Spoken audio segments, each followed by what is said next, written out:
My name's Colum. I co-founded Malibu Compost 8 years ago, and we make certified biodynamic compost, potting soil, compost teas. We were based in Southern California when we started the company. Now the products manage to sort of filter all over the country. And we just kind of keep going there. So I want to just kind of take you through a little bit about compost, a little bit about biodynamics, kind of the composting process, your role, kind of this biological side and this sort of energetic side about what happens in our soil and our plants and our ecosystem and our bodies. The 4 key process variables, or, you can get traditional and call it earth, water, air, and fire. And kind of looking at this idea of the garden as a living organism, where you're not looking at everything in isolation. So East Coast, born and raised, I talk fast, raise a hand or make a mental note. I can come back to a slide. I'll try and cover everything, kind of blow through stuff in about 30 minutes, and then we can ask questions. It's a little less of an infomercial for my company and more to talk about what you can do to make compost so you don't have to buy compost. And then we'll just kind of talk maybe a little bit about compost teas, other things you can do for compost, have a little bit of advanced chalk talk, and go from there.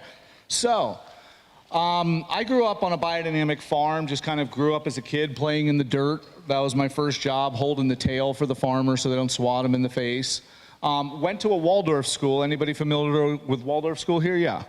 So Rudolf Steiner was kind of considered the father of Waldorf education, sort of based on a lot of his thoughts and ideas about childhood development and teachings and the curriculum he outlined.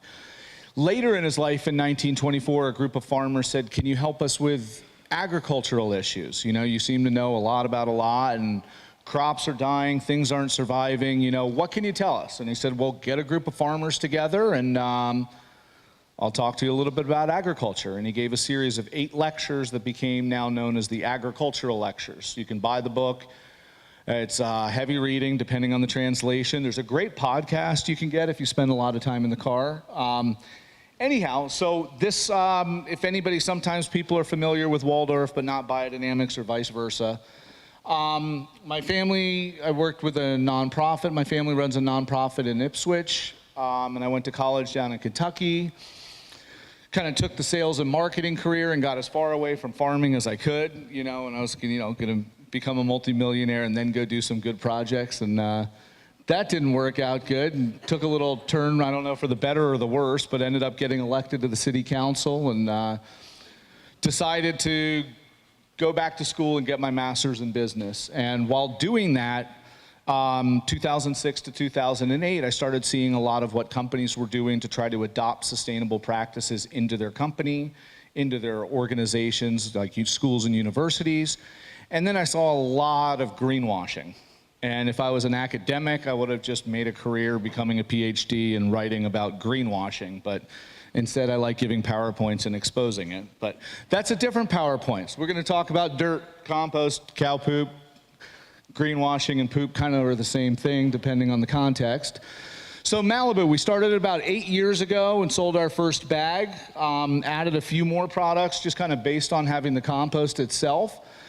Started a farm in Oregon a couple of years ago and now kind of getting the product out. So we have stores that just buy it from one of our distributors, and now it's in Maine and Rhode Island, and it's exciting, but I have a lot of eco-guilt that kicks in because there's cows on the East Coast and someone's shipping it across the country. So anybody with, free cash in excess of $500,000, see me after the presentation. We'll be expanding. We'd love to talk.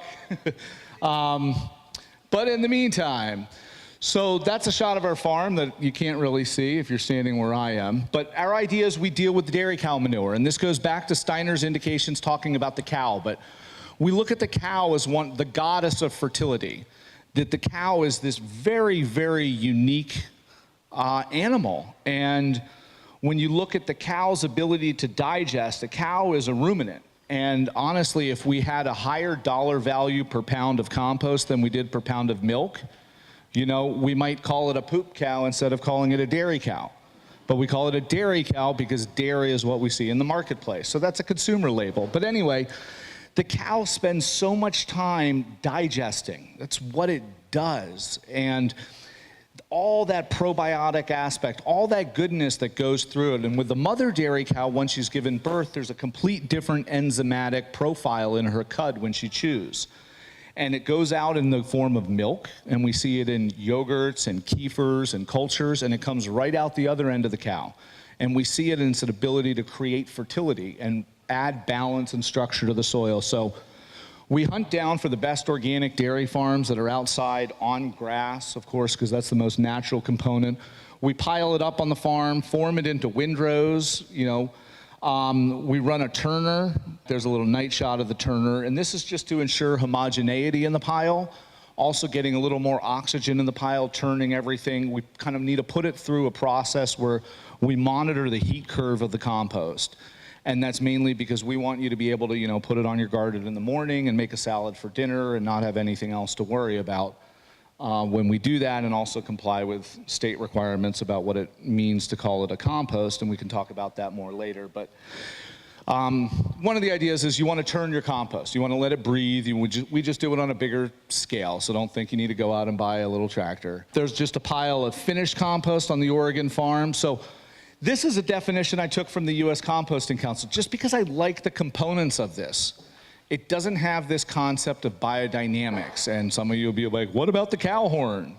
But here it is. It's an organic matter resource, and I love this because you always hear about waste. Oh, we got green waste, we got food waste, that's part of the problem, is we think of these things as waste when it's actually a resource. When you look at people planting a garden or planting a farm, even great organic farmers, they treat their compost like dirt, and they put it somewhere on the farm, like the least desirable place. They pay very little attention. It's like, well, that's where I pile crap up and let it get old, and then I do something with it, you know?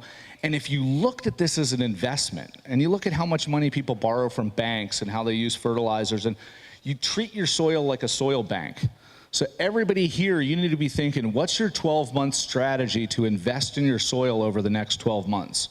So 12 months from now, when you come to the Heirloom Expo, you're telling me about how, like, you used to be able to get 1 or 2 knuckles into your soil, and now you can kind of like sink up to your elbow in your soil because you've just been doing it properly. So don't think you need to do everything overnight. It's an investment strategy. So that's your resource. It's got a monetary value, and the more you treat it like that or invest in it or find somebody, and if you don't have that much time, we'll get into that too. Lazy man's composting. Chemical, physical, and biological characteristics. The compost operates on all these different levels, and you can't really extract one level from another. It works in symbiosis. So on the biodynamic side, we look at this cross intersection between biological and dynamic.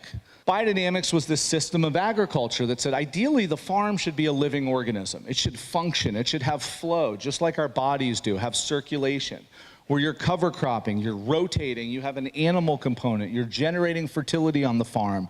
You have insects that are beneficial, that actually pollinate your own plants. You don't have to import them on a semi-trailer like the almond farmers. You're providing habitat for a multitude of species, so you create this balance. Demeter, some of you might be familiar with that. They're the folks that trademark it, so as you see more and more biodynamic products in the marketplace, they have to adhere to this type of system. The other component of biodynamics is looking at the rhythms of nature, and we'll talk about that a little bit more. I'll show you some biodynamic calendar screenshots.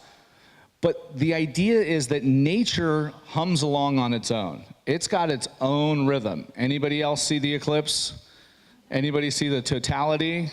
Yes, nature's got its own thing down, and we're just tiny little itty bitty specks, and I've never felt as like significant and insignificant at once. But it makes you realize, like, this is just one giant thing that's humming along, and we don't need to come in and be like, well, you know, I know somebody who went to Cal Poly Pomona, so I got this thing figured out.